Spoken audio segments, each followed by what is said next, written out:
룻기 시대는 하나님을 잃어버린 암울한 흑암의 시대였습니다. 레위인이 버려지고 권위는 땅에 떨어졌습니다. 당시의 레위인은 지금의 목회자에 해당합니다. 이스라엘은 극도의 타락 가운데 우상 숭배와 죄악 가운데 있었습니다. 마치 지금의 타락한 교회의 모습을 보는 것과 같습니다. 그런 이스라엘에 기근이 찾아옵니다. 룻기 1장은 신앙의 중심이 되었던 유다 지파의 한 가정이 예루살렘을 떠나서 이방으로 이주하는 내용이 있습니다. 남편과 아들들을 잃고 절망 가운데 처한 나오미가 이제 룻과 함께 유다 땅 예루살렘에 돌아왔습니다. 아버지 집을 사모하며 돌아오는 탕자의 심정이 되어서 고향 땅을 밟게 됩니다. 이제 나오미는 진정한 가난한 자의 마음이 되어서 하나님 앞에 서 있는 것입니다. 룻기 1장에서 엘리멜렉의 죽음과 그 아들들의 죽음을 통해서 우리의 사는 목적이 무엇이 되어야 하는가 가르쳐 주었습니다. 또 철저하게 가난한 자가 된 나오미와 하나님 나라를 위해서 결단한 룻을 통해서 우리는 무엇을 해야 하는가 말씀하고 있습니다. 이제 룻기 2장의 내용입니다. 2장에서 룻과 보아스의 만남이 있습니다. 나오미와 룻과 보아스, 그리고 나오미와 룻과의 대화의 내용이 차례대로 나옵니다. 2장을 통해서 룻은 소명을 받게 됩니다. 룻은 보아스를 만나게 하고 보아스로부터 은혜와 긍휼을 잊게 됩니다. 이 사건을 통해서 나오미에게는 진정한 회복이 일어나게 됩니다. 2장의 전체 중심 주제는 룻이 맺는 열매를 통해서 나오미의 영적인 회복이라 할 수 있습니다. 1절에 보아스가 갑자기 출현합니다. 보아스는 나오미의 남편 엘리멜렉의 친족 중에 유력한 자라 소개되고 있습니다. 보아스는 소개하는 대로 그 이름 자체가 유력자라는 뜻입니다. 능력의 사람입니다.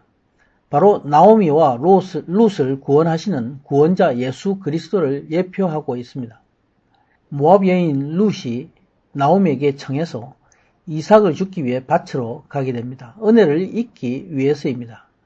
은혜를 입을 사람을 만나기 위해서 갈 때에 나오미가 가라 말씀합니다. 그리고 룻은 누군가의 밭으로 가게 됩니다. 룻은 모압 여인입니다. 사실 엘리멜렉의 아들과 결혼했지만 아무런 혈연 관계가 없는 이방인입니다. 그러나 나오미와 룻은 영적인 인연을 맺은 것입니다. 성경은 모두 영적인 이야기입니다. 자신의 종족을 떠나서 유대인에게 속한 것은 룻이 하나님 나라의 백성이 되기 위한 것입니다.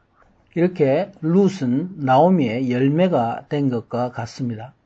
룻이 한 곳에 가서 보리 베는 사람을 따라서 밭에서 이삭을 줍습니다. 그때 우연히 은혜를 입을 자 보아스를 만납니다.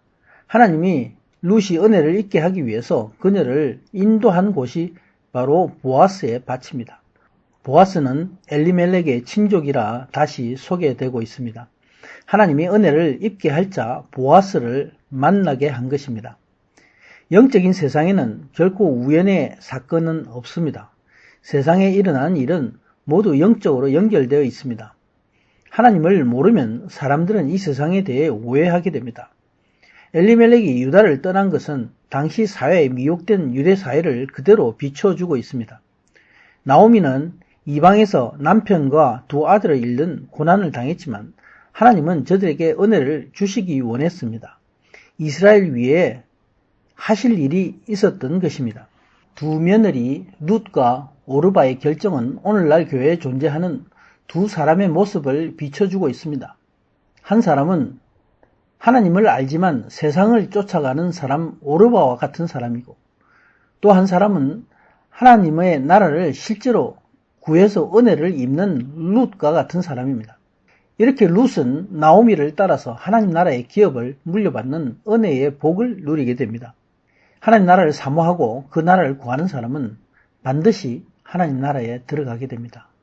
예수 그리스도를 예표하는 보아스는 저들 보리 베는 자들을 향해서 축복합니다. 하나님이 너희와 함께 하기를 원하노라.